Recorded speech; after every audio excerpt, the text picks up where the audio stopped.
I am not a politician and I don't beat around the bush. Bro, there is no way you will listen to Burkina Faso's president, Ibrahim Traore, and you are not going to be touched. Bro, look at the way he was canceling his ministers. Just listen to what he says, bro. I am not a politician and I don't beat around the bush. I am a soldier and I prefer to tell you the truth.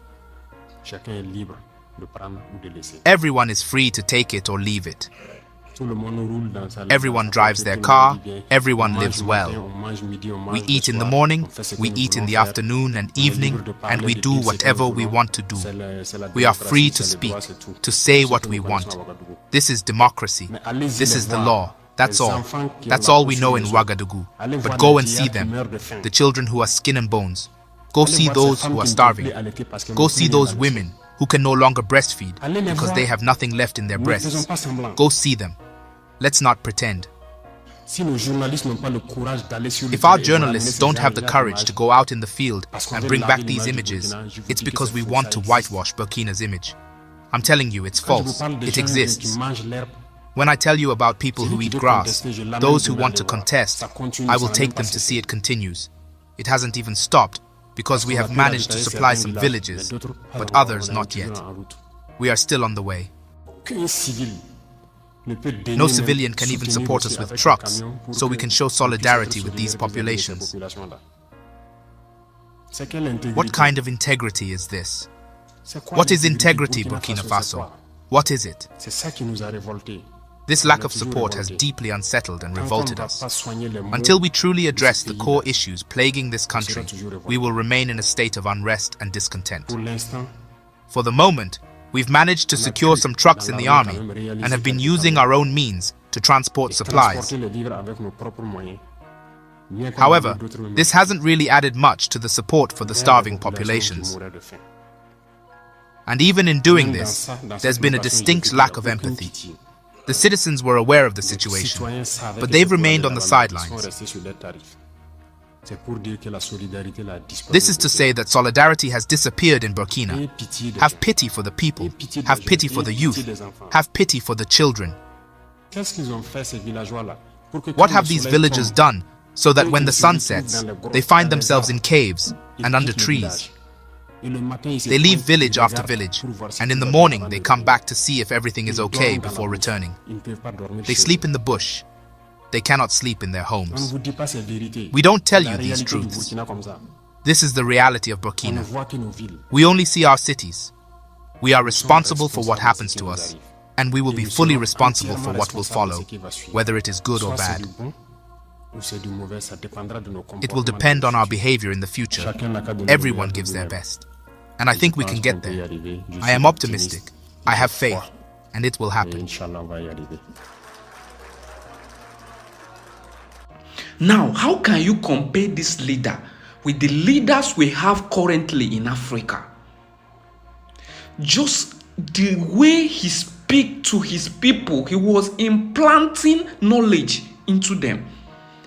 He was talking to them in a way that even if they get home, before they take action, they will calculate it. That is a leader. That is a hero. That is the kind of leader we need in Africa. Not those that are politicians. Africa needs savior. Like a real savior. Africa needs somebody that can stand, sacrifice. Not people, not someone that is just going to come and preach politics, promises and go.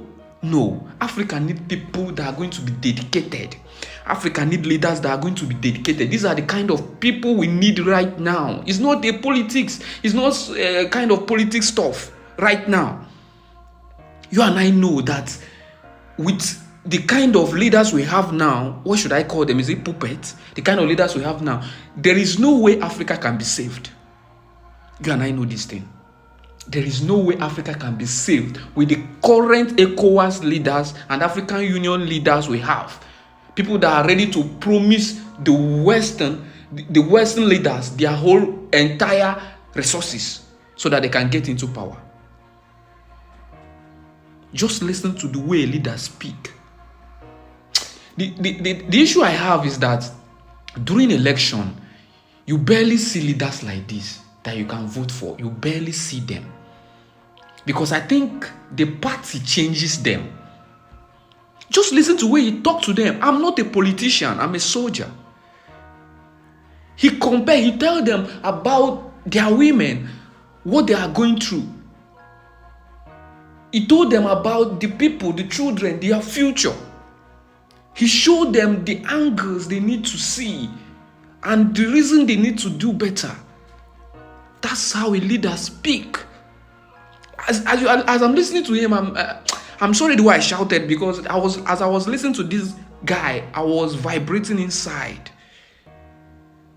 Imagine his soldiers. This guy is a leader. This guy is, if I don't know, saint, a kind of saint, sent to his people. I wish they can exchange him, like we can have him in our country. Because, damn, that's a leader. This man is everything people need right now. If you have him like 2 or 3 in Africa right now, who goes who? Who said that Africa will not succeed? Africa will succeed. If we have this kind of man in Africa right now, man, there is no one that will come into Africa and do all these things that are doing. Just hear him speak, bro. That's the kind of thing we need. Africa need dedication. Africa needs sacrifice. And because they have, in the past, our leaders enter into agreement unknowingly, whether knowingly or unknowingly. I can't even calculate it. The thing is too twisted, complicated, that you need people that can dedicate themselves, sacrifice themselves, everything in order to save them, save Africa, save the future generation. Because our children, just go to the schools, see a lot of students, thousands, millions of students in Africa. These guys are literally not even, there is no hope in the future unless something is done. Where are they going to work? There's no industries. Like there's probably no future for these people. And we need leaders that can challenge the status quo. Leaders that can challenge the current situation right now. Make something happen. Not leaders that are coming to queue in the corruption. Are you getting my point? So that's the kind of leaders we need right now. And this guy have possessed everything. And we must protect him. We must protect him with all we have. Honestly. Kindly comment your opinion if you're listening to him, and don't forget to subscribe. See you in the next video.